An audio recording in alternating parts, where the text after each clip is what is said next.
Hello my dear student, topper student में आपका स्वागत है। आज के इस वीडियो में हम देखने वाले हैं कि पौधों में पोषण किस तरीके से होता है। कहने का मतलब ये रहा कि पौधे भोजन किस तरीके से करता है।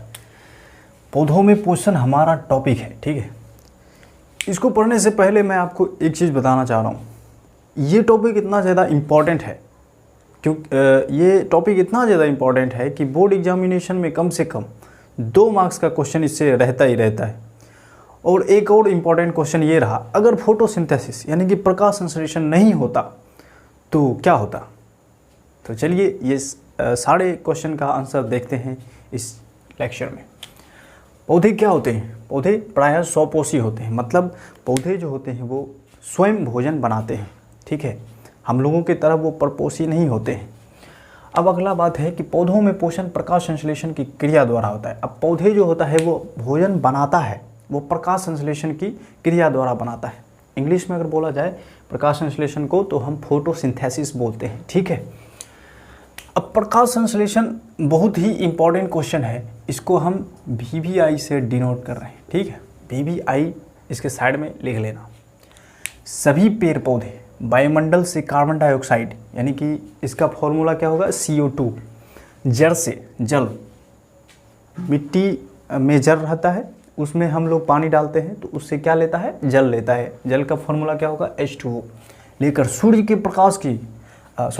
प्रकाश तथा पत्तियों में स्थित क्लोरोफिल के कारण भोजन का निर्माण करते हैं, प्रकाश संश्लेषण कहलाते हैं। देखिए, प्रकाश संश्लेषण की घटना होने के लिए सूर्य का प्रकाश बहुत ही आवश्यक है।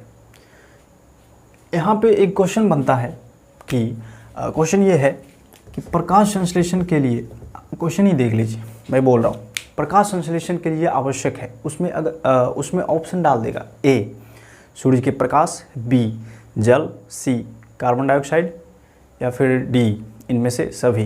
तो इसका आंसर क्या होगा, इनमें से सभी। ये क्वेश्चन काफ़ी बार पूछे गए हैं बोर्ड एग्जाम में, ठीक है।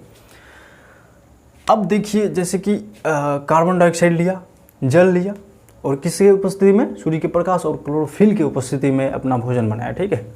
अब देखते हैं इसका रिएक्शन। जैसे कि CO2 हुआ, कहाँ से आया, ये वायुमंडल से आया। H2O कहाँ से आया, जल से आया। सूर्य के प्रकाश यानी सनलाइट, इसको लिख रहे हैं S लाइट, और क्लोरोफिल,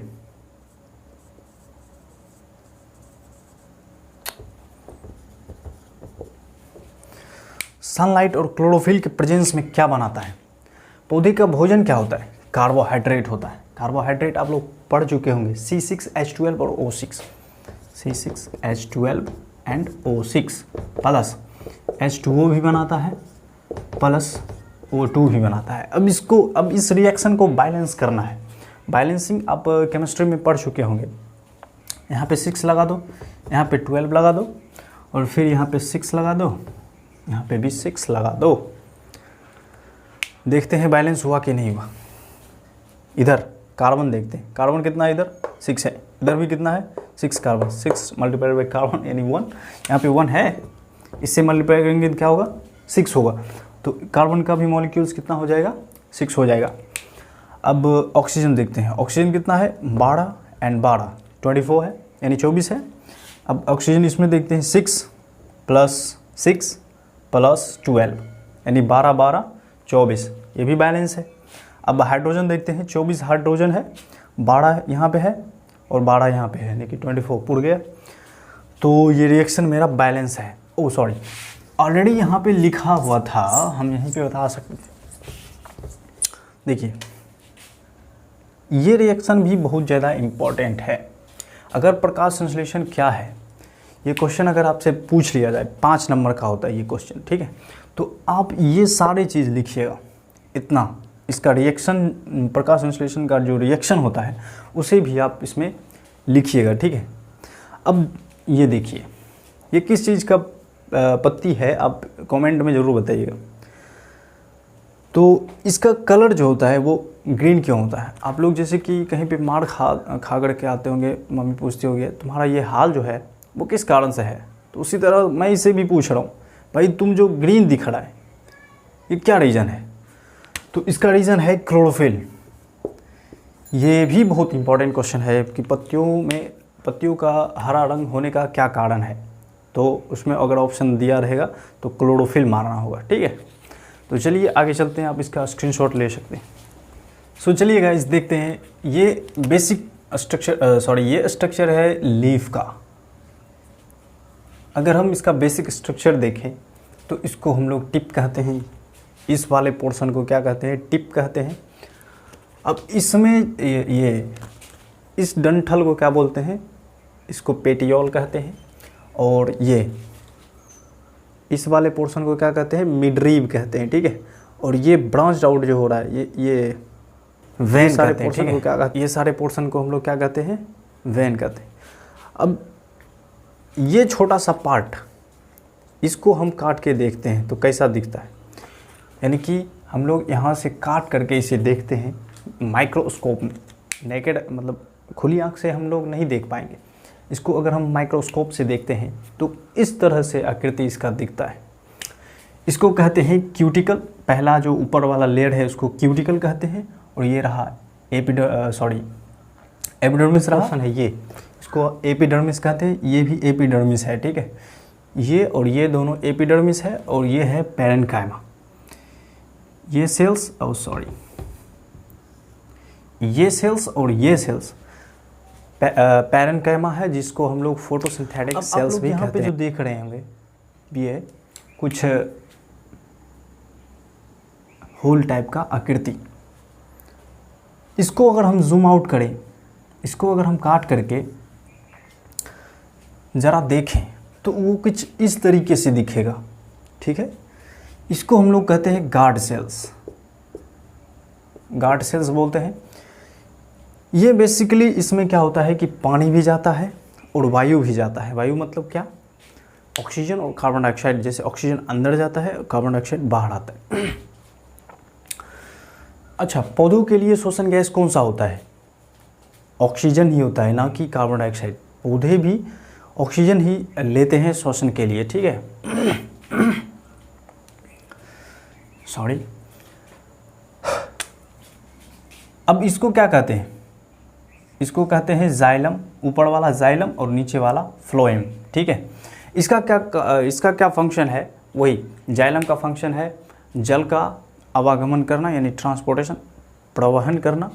और फ्लोएम का काम है फल, यानी कि भोजन को इधर उधर करना, यानी ट्रांसपोर्टेशन करना। जैसे कि ये समझ लो एक पेड़ है, इसका रूट है, यहाँ पे कुछ लीफ लगा हुआ है, ठीक है। अब इसमें अगर फोटोसिंथेसिस हुआ है तो जल कहाँ से आएगा, यहाँ से आएगा। अब कार्बन डाइऑक्साइड यहाँ से आएगा, सूर्य के प्रकाश भी यहीं से आएगा। क्लोरोफिल किस में रहता है, पत्तियों में उपस्थित रहता है। तो जैसे ही इसमें फोटोसिंथेसिस वर्क हुआ तो इसमें क्या होगा, पानी जैसे यहाँ तक जाएगा, इसको कौन लेके जाएगा, जाइलम लेके जाएगा। जाइलम कहाँ पे भी मतलब जाइलम जो होता है बहुत मतलब हर एक जगह पे उपस्थित होता है।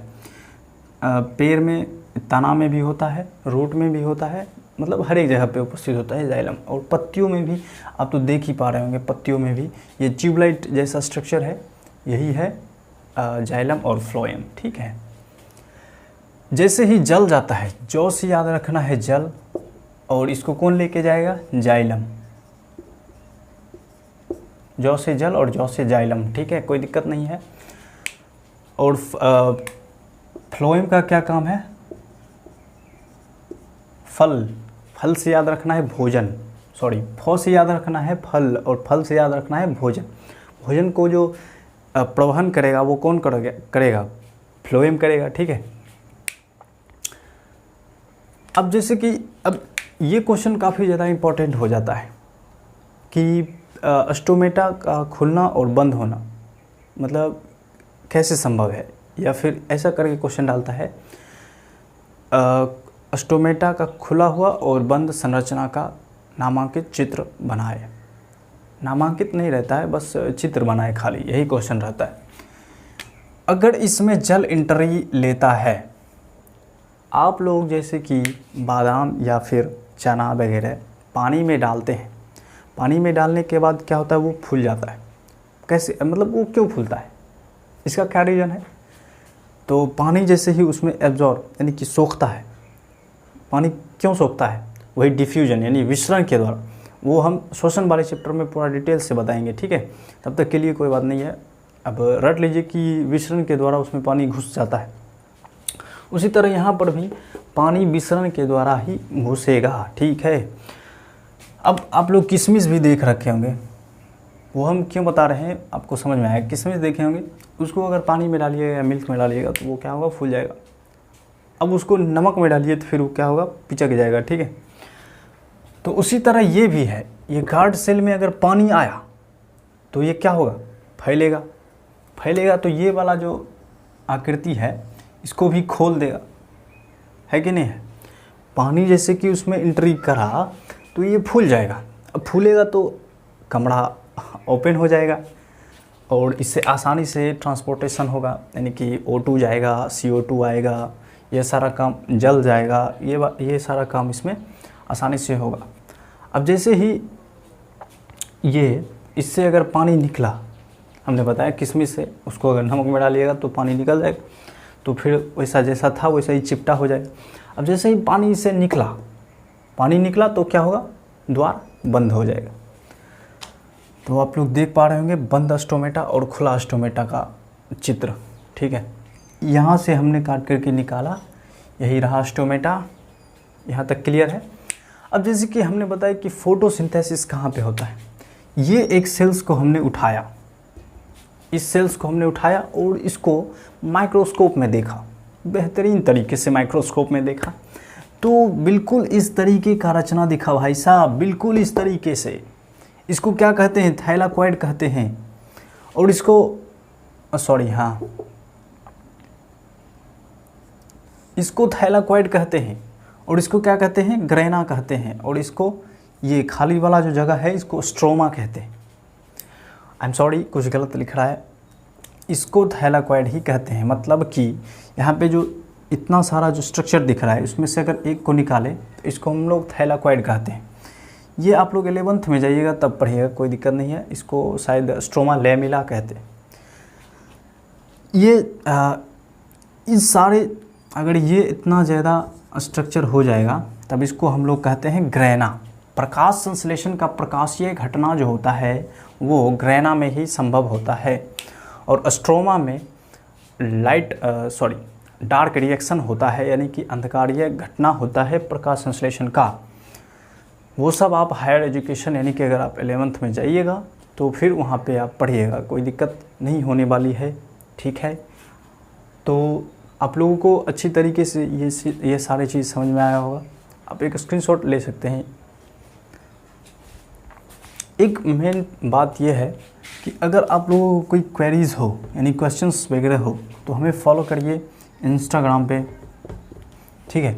हमें इंस्टाग्राम पे फॉलो करिए RK